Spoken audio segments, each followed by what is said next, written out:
one of the biggest complaints that I'm seeing from people, and this is just another example of how it does not matter what you do, you're never going to please everybody. This is just the latest example of that in wrestling.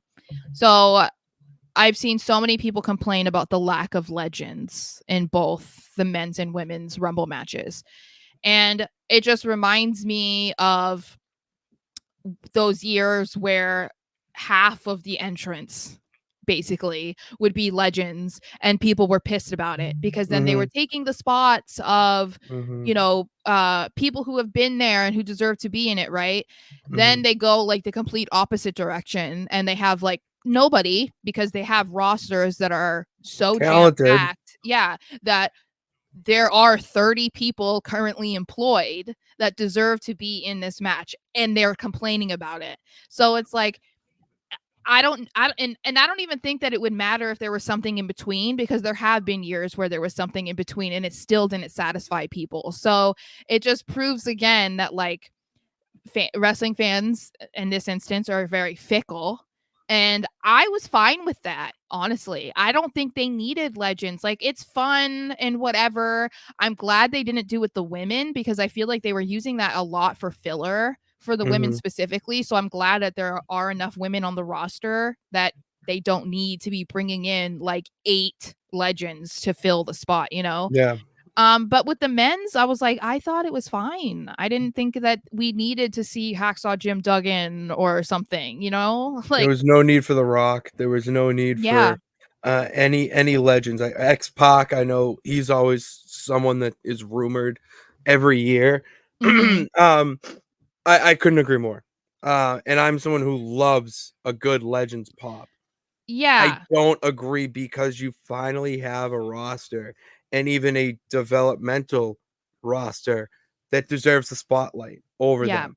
Mhm. And last night was a great example of it wasn't the greatest. These weren't the great, well, women's we'll talk about. I think that Yeah. might be up there. But the men's, it was not one of the greatest of all time. It was not one of the worst of all time.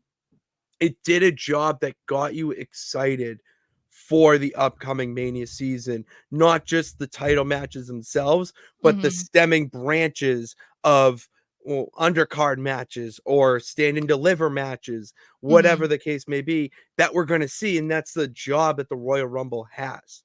Yeah. I think yeah, I think that there were definitely matches that weren't great, but I do think I think part of the reason why we get such dramatic responses to wrestling now is because of the accessibility to news and rumors and speculation. And so people get really excited and get their hopes up about things like certain people are going to return or a certain person is going to win, and because a lot of people are saying it, they believe that that's what's going to happen. And so then when it doesn't happen, it's like automatically I'm going to stamp this show to be one of the worst, because there were people who were literally saying that this was the worst Royal Rumble, and I was like, Oh, that's a lie. tell me you're 12 without telling me you're 12, because you don't Seriously. understand what a bad Royal Rumble is. You don't even have to No, go back that many years to no, you see don't. a bad Royal. 2014? Well, no, it could even be like 2022 or whatever year it was. It was only like with the last 5 years was The one or year two bad Randy rumbles. was not that good. So The year he double it's won it's was just not good.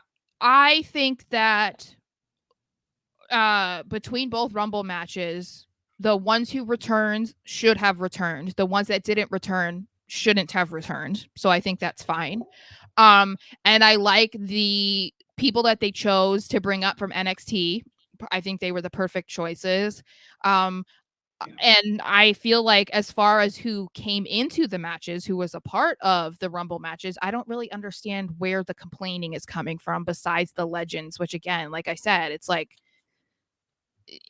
What do you want? Like, yeah, like do you if really you want to had see Godfather strut to the ring and that's then what get I'm thrown over the top rope in like 3 seconds? Be like, oh my God, I saw the Godfather. I It's like, know. no, I don't care. We're not in that era anymore. Well, and when it comes to the women too, it's like they don't have that many to choose from. So it's always like Kelly Kelly, Michelle McCool, Molly Tori Holly. Wilson. it's just like, it's how many years in a row do you need to see the same legends? Like, no disrespect to them, but it's like, it's exciting the first time. It's not Mhm. the same the second, third, and fourth time. So